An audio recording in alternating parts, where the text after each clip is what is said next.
There are places where sound travels farther than it should. Along the outer reaches of the North Atlantic coast, where fog rolls in without warning and the sea presses constantly against stone, lighthouse keepers learn to listen carefully. Not for voices, but for changes. A bell buoy struck out of rhythm. Wind where none was expected. Footsteps that carried too clearly through empty air. In the autumn of 1887, one such light stood on a narrow headland several miles from the nearest town. It was not an isolated rock, nor entirely cut off from supply routes, but it was far enough removed that weeks could pass without outside contact. The tower rose from a low granite foundation, its lantern visible for nearly 18 nautical miles in clear weather. Beneath it sat the keepers, dwelling 2 floors, thick walls, and a single heavy door facing inland. According to station records preserved by the Regional Maritime Authority, the light was manned by 3 men that season. A principal keeper in his early 40s, a recently appointed assistant, and a 3rd man serving on temporary assignment. Their names appear in payroll ledgers and quarterly maintenance reports, unremarkable in every respect. Their daily routine followed a pattern well established by the late 19th century. The lamp was trimmed at dawn and again before dusk. The clockwork rotation mechanism was wound every 4 hours. Weather observations were logged at set intervals. Oil consumption was measured carefully. Any deviations, soot buildup, salt intrusion, irregular flame behavior was noted in the journal with brief, factual language. The early entries from September and early October of that year are exactly what one would expect. Visibility fair, wind steady from the west, no vessels of note. Meals were taken together when schedules aligned. At night, one man slept lightly while another remained alert to the sound of the signal bell or the shift of the lamp. The 3rd rotated between maintenance and rest. Conversation, when recorded at all, is mentioned only in passing remarks about weather, supplies, or the behavior of seabirds nesting along the rocks. There is nothing in these first pages to suggest fear or anticipation. And yet, toward the middle of October, the tone begins to change, not abruptly, but subtly. The entries grow slightly longer. Observations stray from the strictly mechanical. One keeper notes the unusual stillness of the evenings, despite forecasts calling for wind. Another records that the shorebirds had gone quiet, even during daylight hours. These remarks are not flagged as concerns. They are simply written down, as if the men felt compelled to account for them. On the evening of October 14th, a line appears in the journal that would later draw attention, not because of what it claims, but because of how little it explains. Heard movement outside after final trimming. Likely loose gravel or tide. No further comment follows. No corrective action is recorded. The lamp continued to burn through the night without interruption. In a place like this, such sounds were common. Waves struck stone. Wind carried debris. Seals and foxes were known to approach the base of the tower. The keepers were trained not to speculate, and the journal reflects that discipline. Still, the fact that the sound was noted at all suggests it stood apart from the ordinary noise of the coast. The following morning's entry resumes the standard format: weather, visibility, oil levels. But the sense of normalcy, once cracked, did not fully return. The lighthouse remained operational. The men continued their work, and nothing, at least on paper, had yet reached a threshold of alarm. That would come later.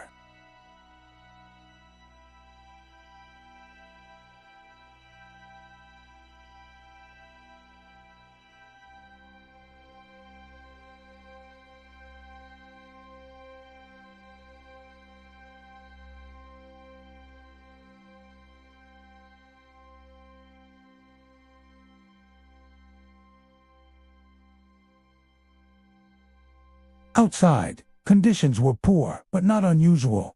Low fog offshore, minimal wind, the tide running high. At approximately 12:20, according to his later account written in the margin of the logbook, he heard footsteps approaching the dwelling. Not scraping, not shuffling. Footsteps.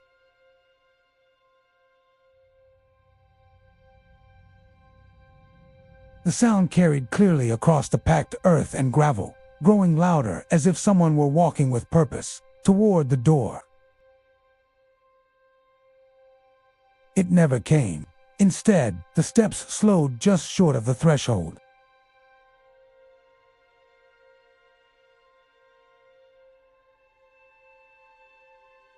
Then nothing.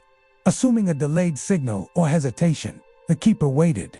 When several seconds passed, without further sound, he took a lantern and opened the door. The path was empty. Fog lay close to the ground, but not thick enough to obscure a man at that distance. No movement, no retreating sound, no sign that anyone had turned back. He checked the perimeter of the dwelling, then the base of the tower.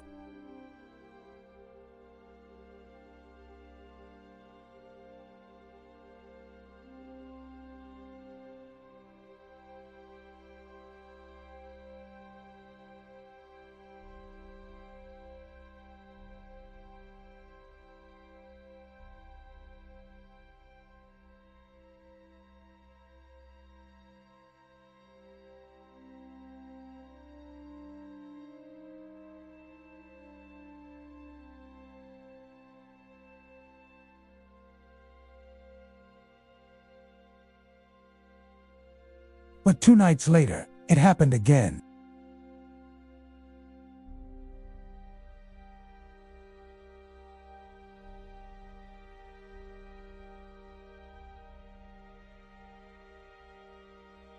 The sound was loud enough that one man rose from the table to ready the door.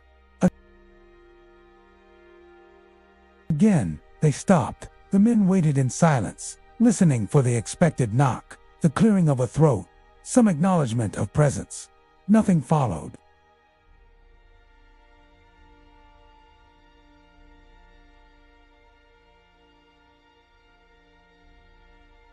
The air was still enough that even distant surf could be heard, making the absence of any departing sound more noticeable. The principal keeper made a brief note that evening.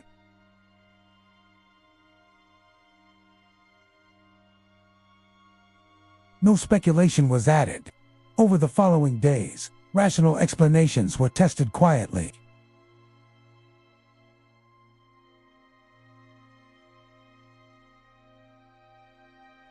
One keeper deliberately walked the approach at different speeds to compare sound patterns.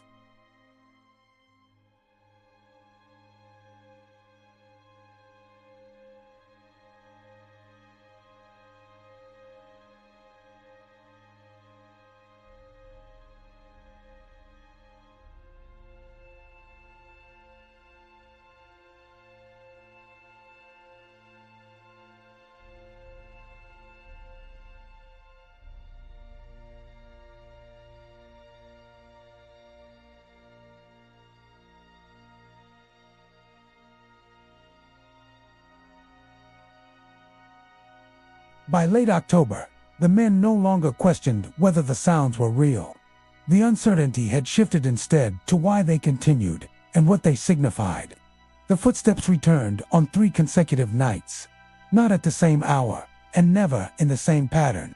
Sometimes they came quickly, as if the walker were in haste. At other times they advanced slowly, with long pauses between steps, lingering in a way that unsettled the men more than any sudden approach.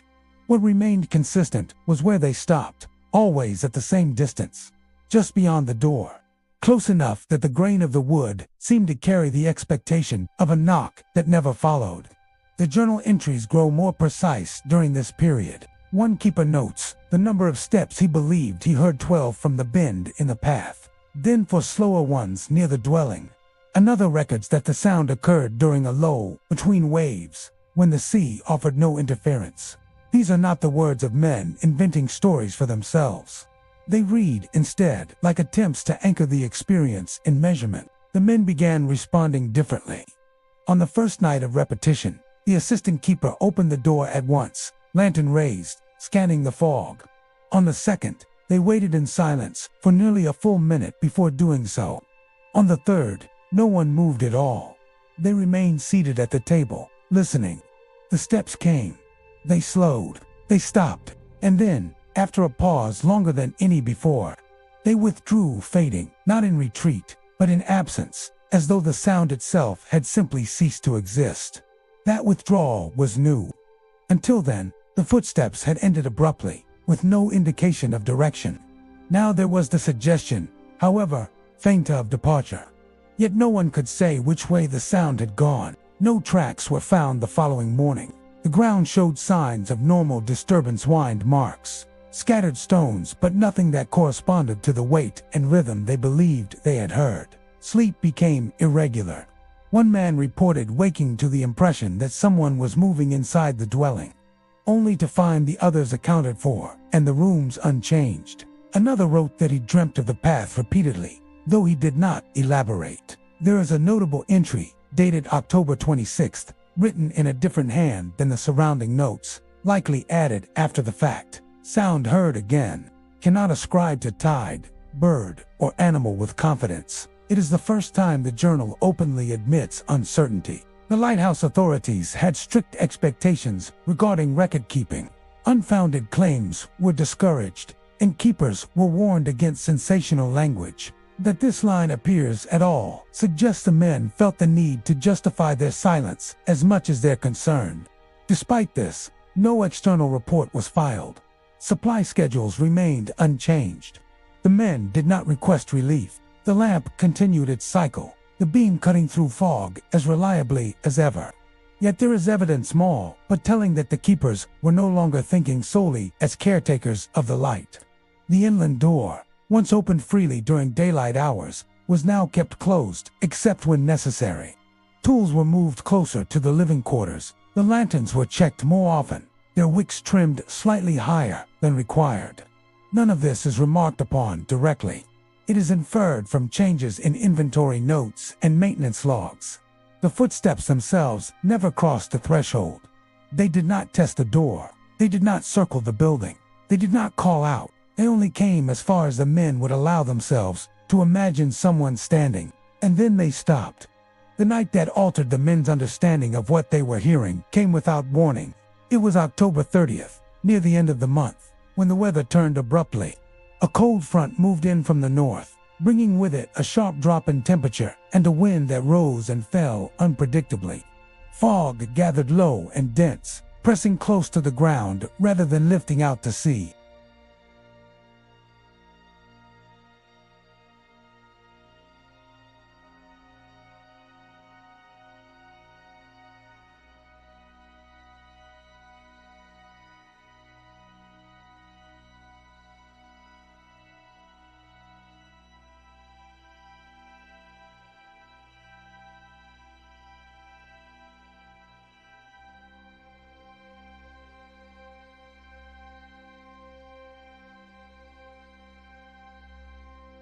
The men froze.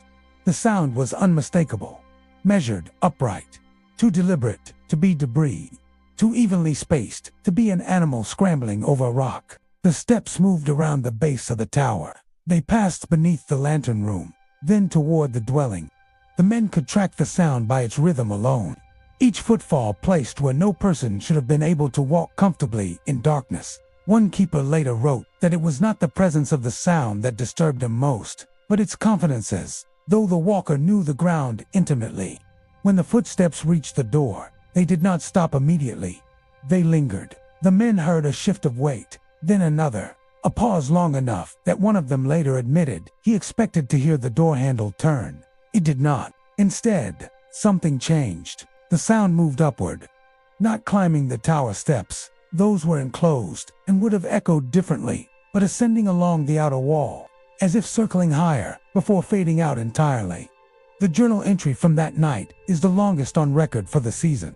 It avoids dramatic language, but the restraint itself is telling. Heard continued movement not confined to path. Sound progressed about structure in manner not understood. No visual confirmation obtained. No one opened the door. No one went outside. The light burned on. For the remainder of the night, the men remained together in the dwelling. Lanterns lit, listening for any return of sound. None came. At dawn, they conducted a full inspection. They found no damage to the tower, no displaced stones, no marks on the walls or door. The ground, though damp, showed nothing that could be identified as a track. Yet one detail stood out. The oil room inventory, kept in a locked space beneath the lantern, showed that a lantern wick had been adjusted slightly during the night. Not enough to alter the beam, but enough to suggest handling. No keeper admitted to doing it. From that point forward, the journal entries change again.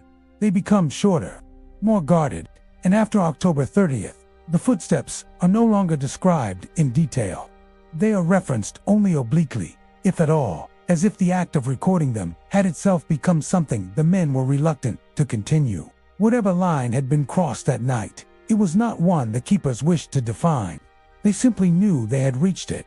In the days that followed October 30th, the lighthouse did not fall silent. The sea continued its work against the rocks. The lamp turned as scheduled. Vessels passed offshore and marked the light in their logs without remark. To any observer at a distance, the station appeared unchanged. Inside, however, the men altered their lives in small, deliberate ways. They slept in shorter intervals, rarely alone. Watches were doubled, even when regulations did not require it.